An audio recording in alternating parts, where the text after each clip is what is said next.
The day after I confessed to Jesse, Weatherwax Mansion sent me back to Qingzhou. When I returned to the capital, everyone expected me to cling to him like before. Even Jesse himself seemed uneasy.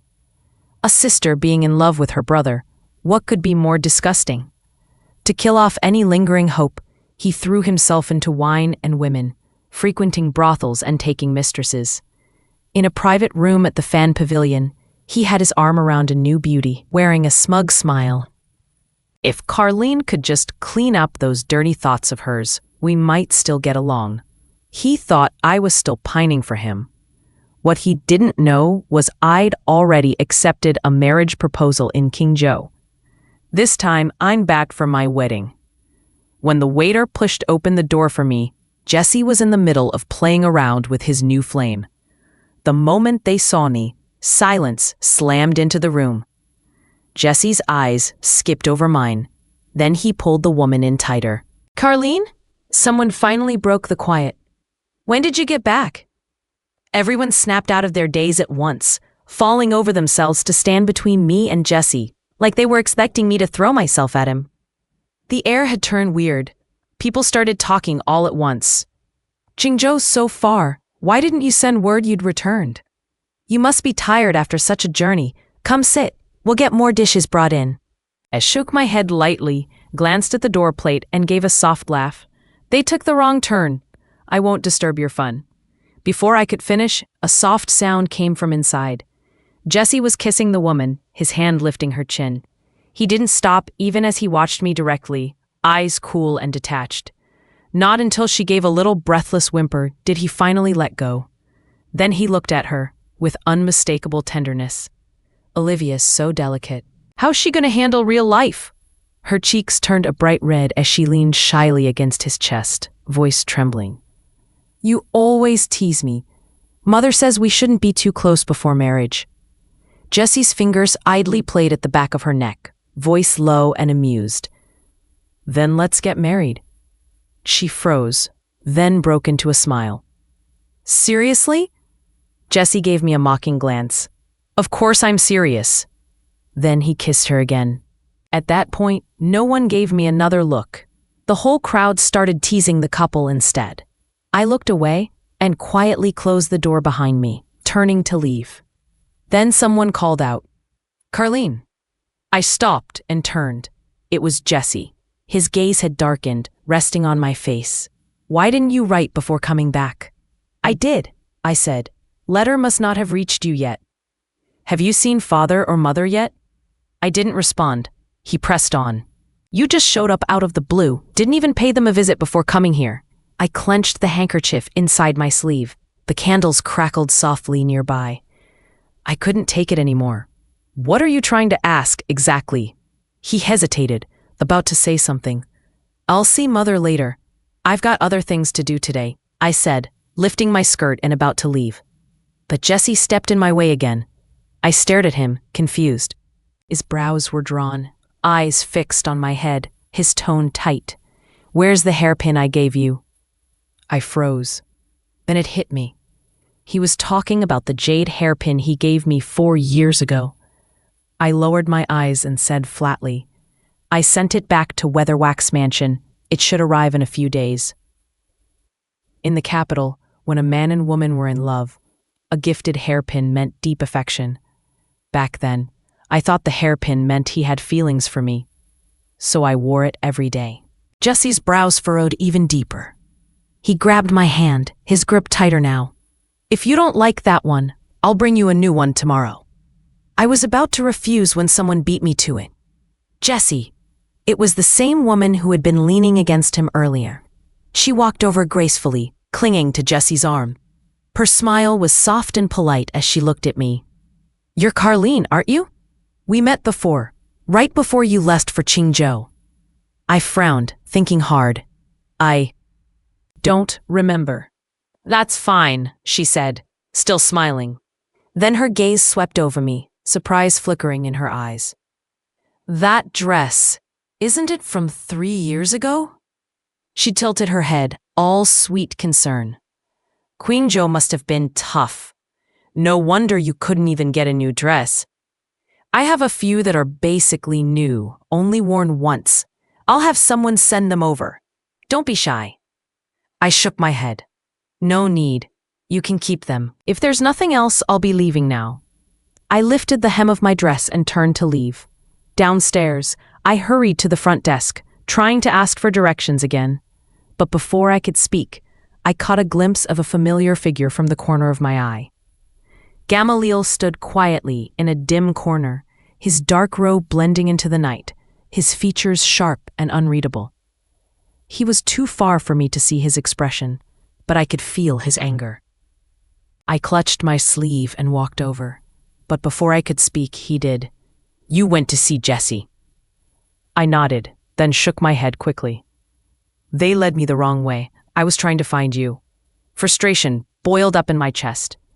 That clueless clerk and Jessie, always making things worse. If not for them, I would have met him on time.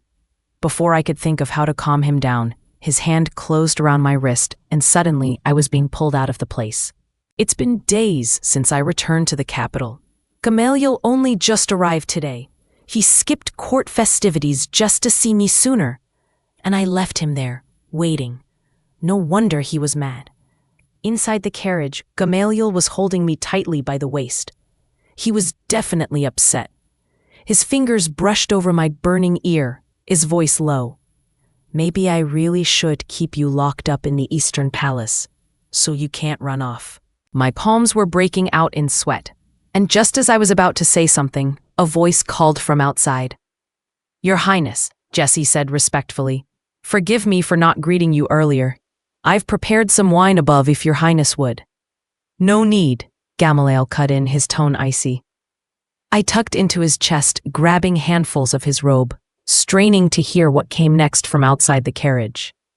Then suddenly, a warm breath brushed my ear, followed by a sharp nip. I couldn't hold back the soft sound that escaped. So His Highness already has company, Jessie said, with a teasing lilt, stepping aside. Then I'll excuse myself. Gamaliel didn't even glance at him.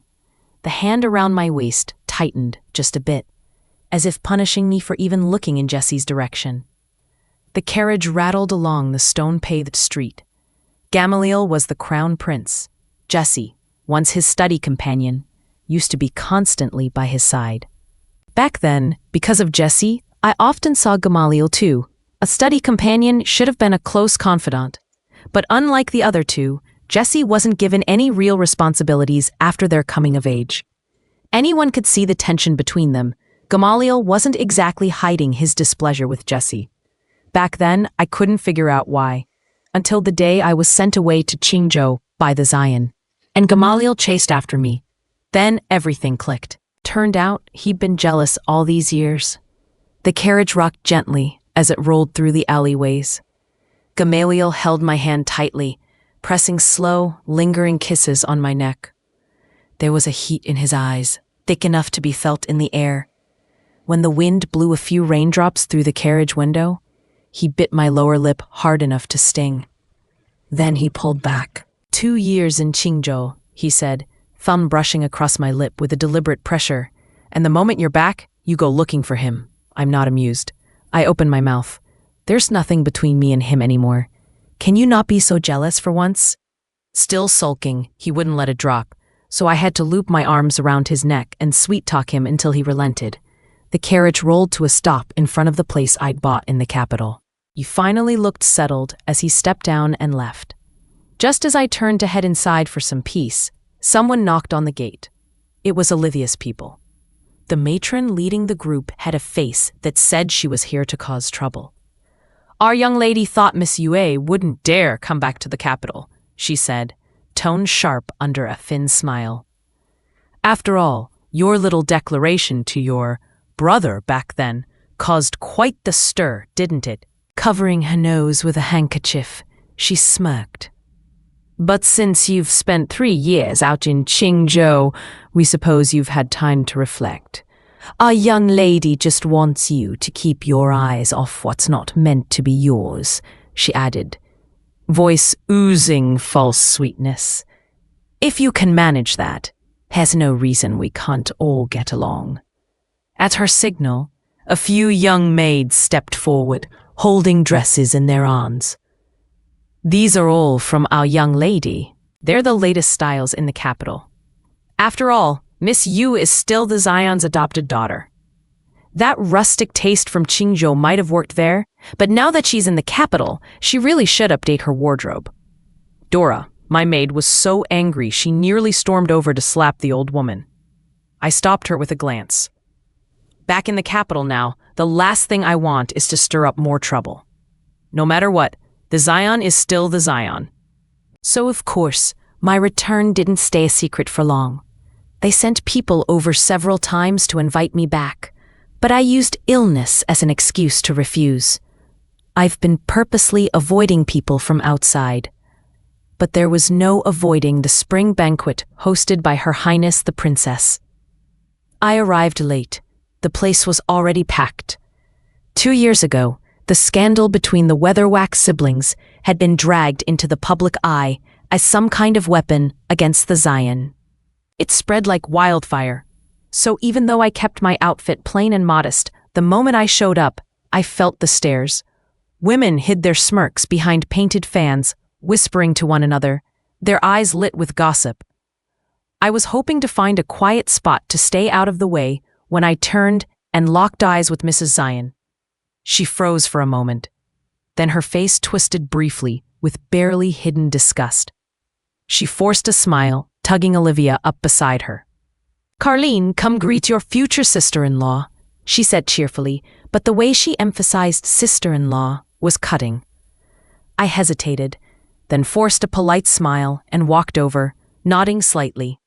"Mother," she responded with a quick, dismissive word, then raised her voice a bit, like putting on a show. "Now that you're back, you and Olivia should get along. You're sisters now." I nodded again. After a few more obligatory pleasantries, Mrs. Zion beamed and led Olivia off toward the crowded end of the banquet. I stayed for a bit, but the whispers never stopped. I couldn't take it anymore. Blaming it on the wine, I excused myself and wandered off. The princess loved peonies, and most of the garden was filled with rare and exquisite blooms. I lost myself in the flowers for a moment. When I finally looked up, I caught Gamaliel staring straight at me. I had no idea how long he'd been standing there. I hesitated for just a second before deciding to go say hello. But the moment I took a step forward, someone else appeared beside him. It was Jesse. Smiling, he glanced at Gamaliel and asked, "That jade hairpin you had made a few days ago. So, which lucky lady got it in the end?" Gamaliel didn't answer. His gaze quietly shifted to me. I blinked, and my hand reached up almost by instinct, brushing against the jade pin in my hair. Then it hit me. Yesterday, the princess's attendants brought an invitation, and with it, a jade hairpin. I'd assumed it was a gift from the princess herself. So it was from him. No wonder the attendants had reminded me over and over to wear it today. With Jessie there, I no longer felt like greeting Gamaliel. I turned around to leave. But I'd only walked a few steps when someone called out from behind. I turned.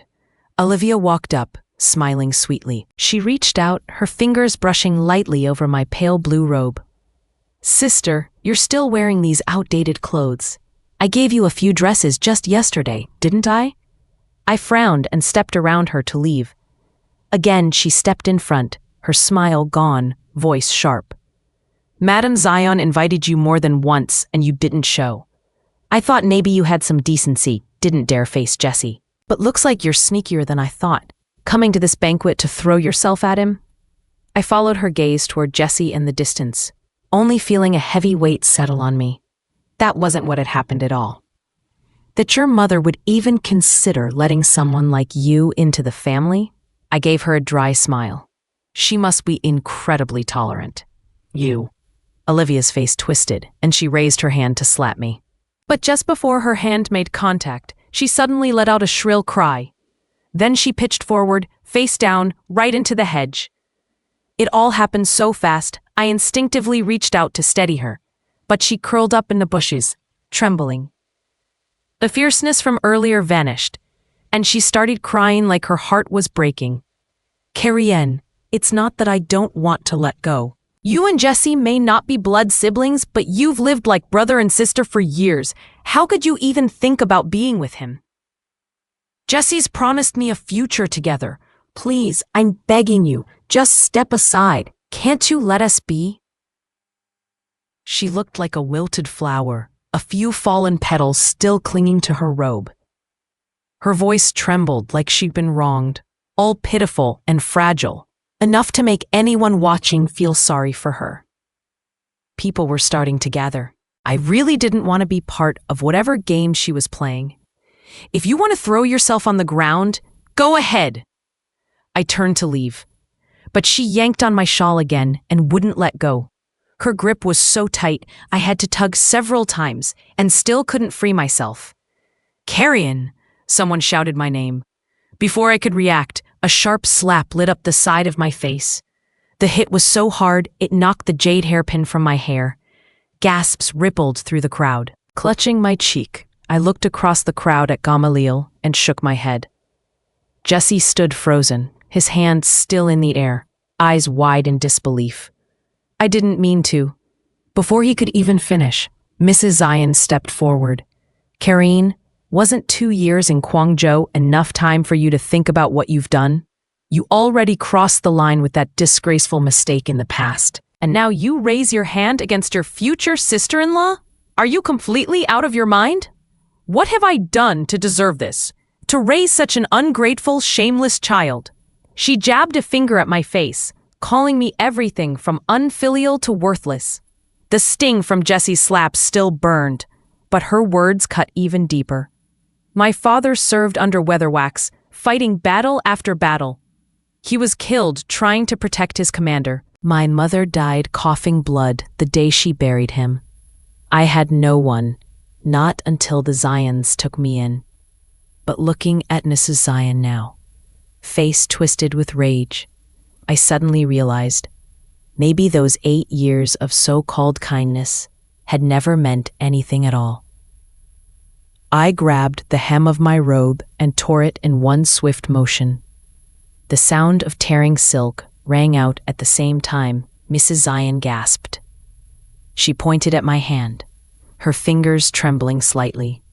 "What are you doing?" I looked her right in the eye. On the 7th day of the 12th lunar month in the 12th year of Jian, my father was killed by a volley of arrows, saving the king of Weatherwax. The mansion took me in because of his sacrifice and raised me for 8 years. Now, that his life paid back their kindness, this is where it ends, I said as I yanked off the last thread. My voice stayed steady. From this moment, there's nothing more between Weatherwax Mansion and me, Karlene of the Broken Shear. Everything around went quiet. Mrs. Zion stared at me in disbelief. It took her a moment before she clenched her jaw and hissed. "Ungrateful." Her eyes went wide, furious. "You dare be ungrateful? What's gotten into you?" Jesse stepped forward from where he'd been standing near Olivia, keeping her shielded. I tossed the scrap of torn robe at him without a hint of emotion. "It would be crazy of me to still believe you people ever treated me like family. I once hoped, foolishly, when the Zion family sent someone to bring me back from Weatherwax Mansion, that maybe I could be part of their family. But I learned real quick, they never saw me as one of their own. Taking me in was never about love. It was all for show, for the reputation of being kind and grateful. My name? It was never even added to the Zion family records. Mrs. Zion wasn't strict because she was naturally that way. She just never liked having an adopted daughter under her roof. In a mansion that grand, even the servant girls felt free to bully me. Only Jesse ever stood up for me. That was why I, foolish as I was, fell for him. I worked hard, studied everything from music and painting to calligraphy, accounting and household management, just trying to be someone worthy of standing beside him. Mrs. Zion's gaze toward me softened a little over time. I thought it was a sign. On the day I came of age, Jesse gave me a jade hairpin. I was over the moon. I thought he liked me too. Even Mrs. Zion joked about how my name wasn't in the family records anyway, so maybe I was being raised as Jesse's future wife. Back then, I really believed they meant it. I thought they truly accepted me. I was so blinded by joy that I confessed my feelings to Jesse. The very next day, I was locked in the woodshed. Cold, dark, and damp. Mrs. Zion didn't even allow anyone to bring me a sip of water. Only after I nearly passed out from hunger did she finally drag me out, then sent me back to Qingzhou overnight, like getting rid of a stray dog. The one who sent me off was her chief maid.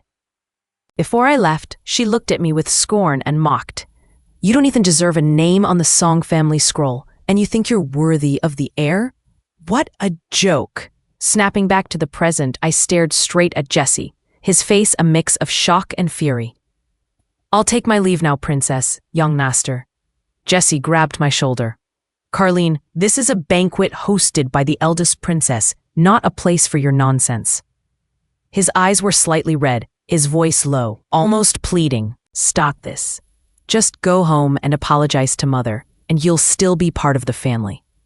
With that, he tried to pull me away. But just then, Olivia cried out in pain, drawing everyone's attention. She stood up slowly, her delicate figure trembling, cheeks stained with tears. "What's wrong?" Jesse asked, unable to hide the worry in his voice. "I'm fine," Olivia said softly, cradling her hand and shaking her head.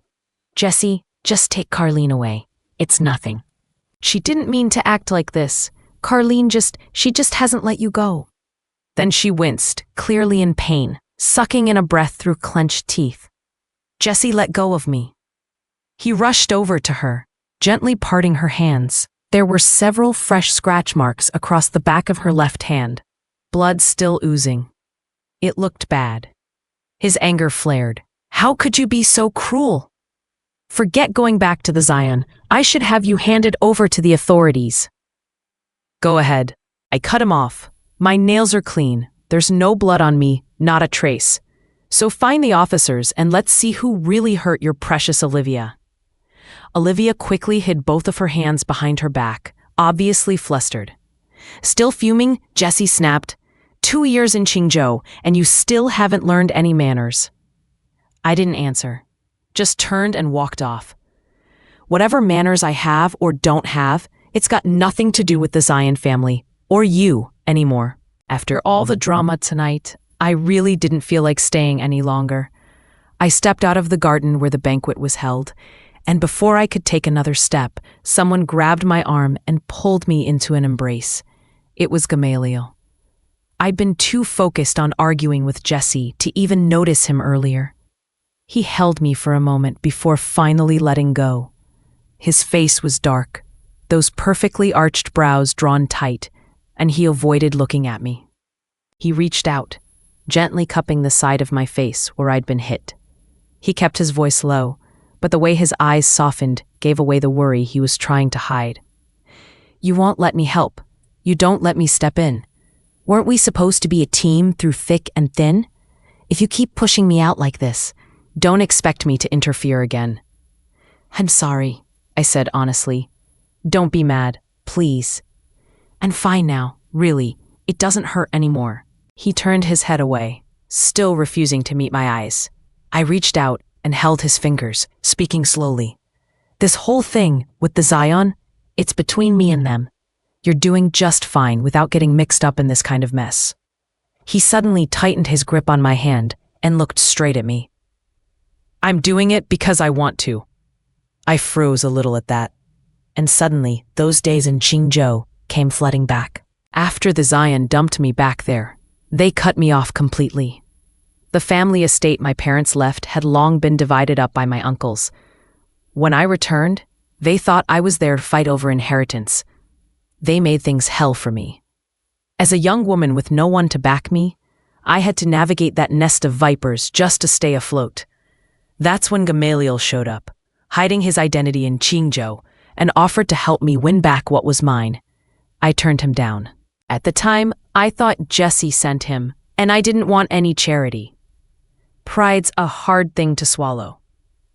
But things in Qingzhou got worse. After the flooding, The countryside was filled with refugees. I scraped by, barely, running a small clinic I managed to open. Then my uncles tried to sell me off, for a lousy 100 taels, as a concubine to some 60-year-old magistrate. It was Gamaliel who stopped the wedding procession in the street. He pulled me right out of that carriage. Back then, I was so done with everything.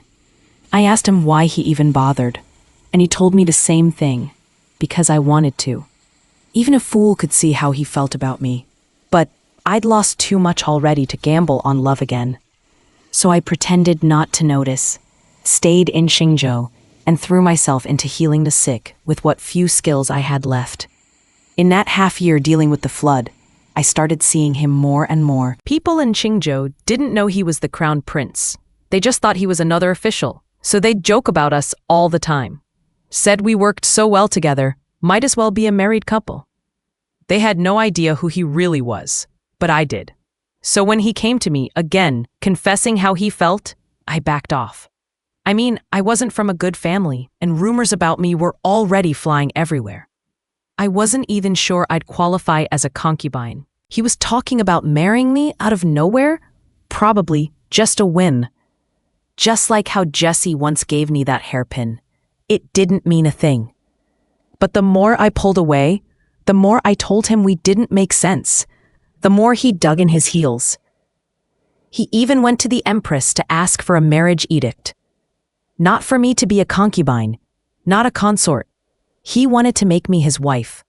Once that edict was issued, there was no going back. Looking into Gamaliel's eyes, my nose suddenly stung. I took a step forward and buried my face against his chest. Cried for a bit, then cupped his face in my hands. I didn't mean to shut you out. Gamaliel, some things I just need to handle myself. He frowned and gently wiped the tears from my face. I grabbed onto his sleeve, voice muffled.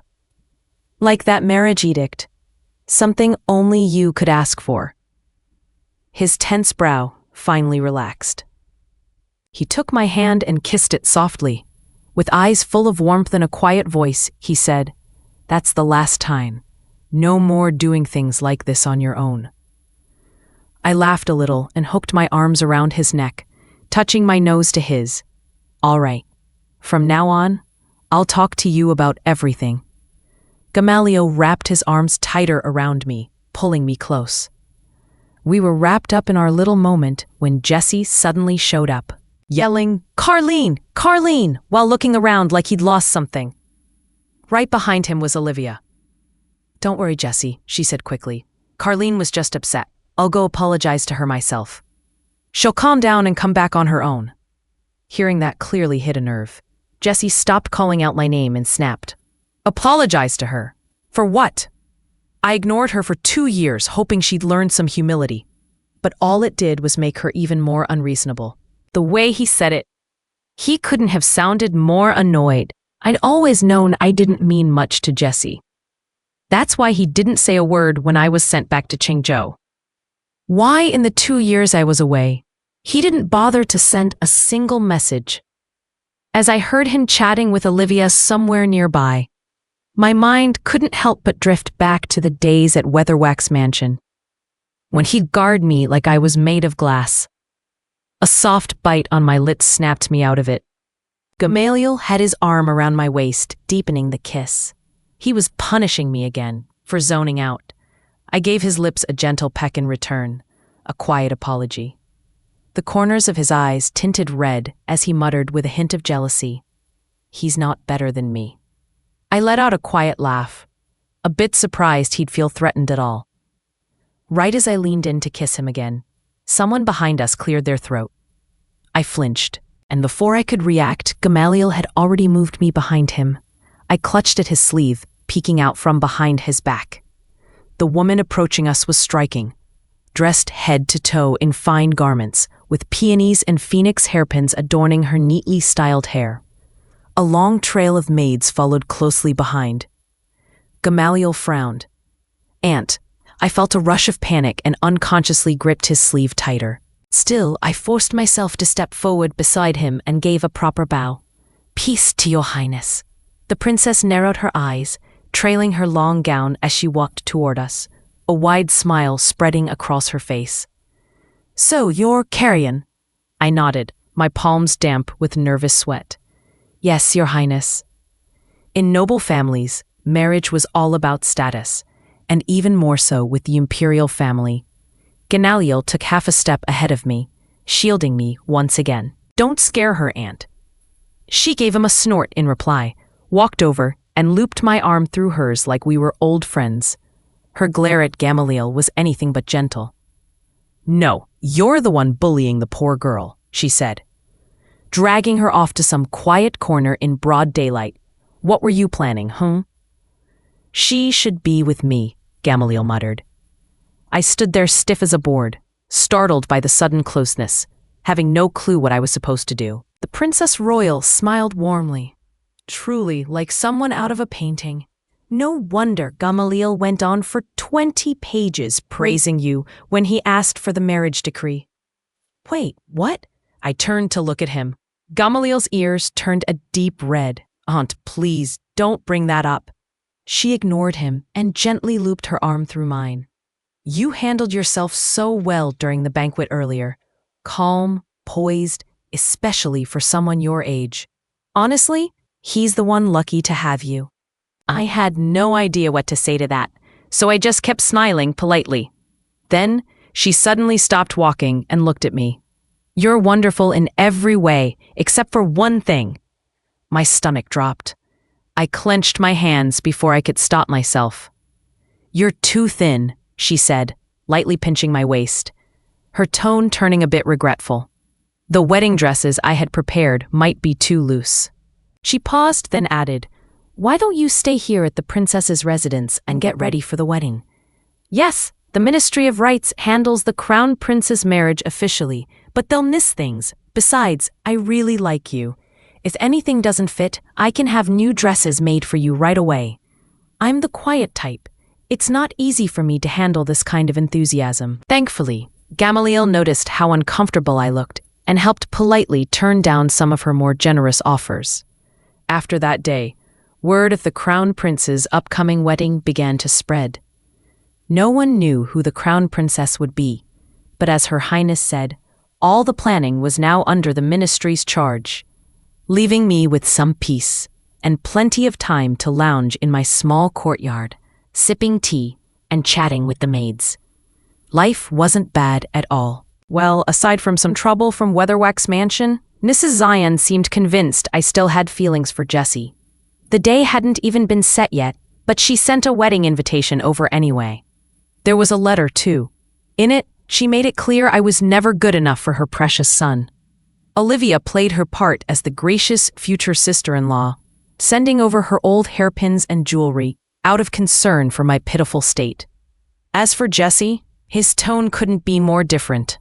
The letter he sent, not so subtly, hinted that once he married Olivia, if I went and humbled myself before Mrs. Zion, I could maybe become his concubine. I couldn't help but laugh at the audacity of it all. Half a month before the wedding, the palace was buzzing with the princess's birthday celebration. The Empress, clearly wanting to make a statement, had me appear as the crown princess-to-be. She even sent palace maids over with an outfit suited to my future status. When I got off the carriage, I ran right into Jessie. He and Olivia were supporting Mrs. Zion, one on each side. I had no intention of interacting with them, but Olivia raised her voice like she was worried Mrs. Zion might miss me entirely. "Karlene." Both Jessie and Mrs. Zion turned. The moment their eyes landed on me, their faces fell. With a hand covering her mouth in mock shock, Olivia chimed in. "Karlene, what are you wearing?" "Figures. Out in the sticks like Qingzhou. I suppose no one's bothered to teach you how to dress properly." Jessie's brows knitted together. "Go change. That outfit's completely inappropriate." I stayed quiet. That only seemed to tick him off more.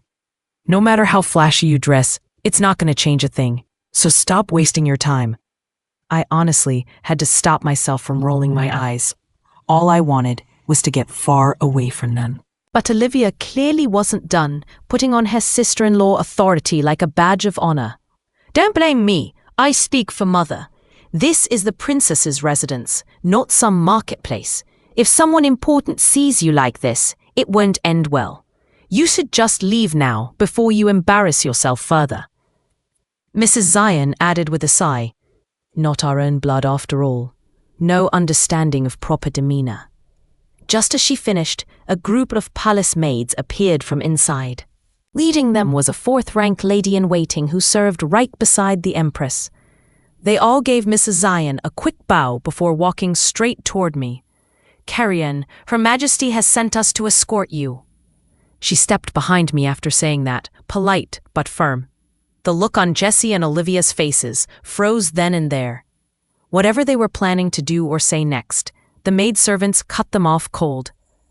"Her ladyship is a guest of Her Majesty. Please don't disturb her." The banquet was held in the palace, so the decorum was strict. By the time I was seated below the Empress, everyone already understood who I was. Jessie kept staring in my direction the whole night, his face a mess of shock and confusion. Mrs. Zion and Olivia kept sneaking glances too, clearly trying to figure things out. The banquet dragged on until late. My headpiece felt heavier by the minute, and I was completely worn out. Thankfully, the Empress had prepared a resting place for me in the palace. Gamaliel had a few drinks, and despite the princess advising against it, insisted on walking me there himself. As we reached the royal garden, Jessie popped out of nowhere. He fixated on my hand locked with Gamaliel's, eyes burning. "When did this start?" he growled. 2 steps forward, then he exploded. "How long have you two been sneaking around?" Gamaliel immediately stepped in front of me, voice low and cold. "Leave." Jessie didn't dare talk back to him. He just stared at me and blurted out, "How could you be with him? Are you really that shallow? Couldn't become the heir's wife, so now you're after the crown prince?" Gamaliel didn't say a word, just kicked him straight out. Jessie clutched his chest, half collapsed on the ground, raising his head with red-rimmed eyes. "How could you marry someone else?" Guards rushed over and grabbed him by both arms. "Karlene, you're mine." I stepped out from behind Gamaliel, walked up to Jessie, and slapped him hard across the face. He froze, stunned. "You hit me?" That slap was long overdue. "Jessie, whatever bond we once had, it's over. For the sake of the past, I won't hold your slander today against you. But if you ever insult me again, I won't let it slide." Then I took Gamaliel's hand and walked away with him. What Jessie did in the imperial garden eventually reached the ears of the emperor and empress. For the sake of avoiding scandal, they never made it public. From that day until the wedding, I never saw anyone from the Zion family again. After becoming the crown princess, I barely had time to breathe, running things inside and outside the Eastern Palace, and receiving all the ladies of the court kept me constantly on my feet. 2 months later, Mrs. Zion came to see me. She was still dressed in luxury, but her face showed fatigue she never used to have. Silver strands had crept into her hair. When we met, she gave me a proper bow and spoke kindly of old times at the Weatherwax mansion. Then her eyes welled up, and she finally revealed the real reason she came. "Your Highness, I know I shouldn't ask, but for the sake of those 8 years we raised you, please speak to the crown prince. Ask him to spare Jessie. Your brother made mistakes, yes, but he never wished you harm. Our whole Zion family has always served the emperor loyally. Exile we accept, but stripping him of title, that's too much." I looked at Mrs. Zion, whose voice was shaking and eyes full of tears, and sighed gently. "My lady, the inner palace must stay out of state affairs." She let out a choked sob, 2 tears falling from her eyes. The light in them dimmed. "So you really won't help him?" I didn't answer. Jessie had never had much favor from Gamaliel. After our marriage, their relationship completely fell apart. He pushed his father to take up arms, siding with the ambitious Prince Aldrich.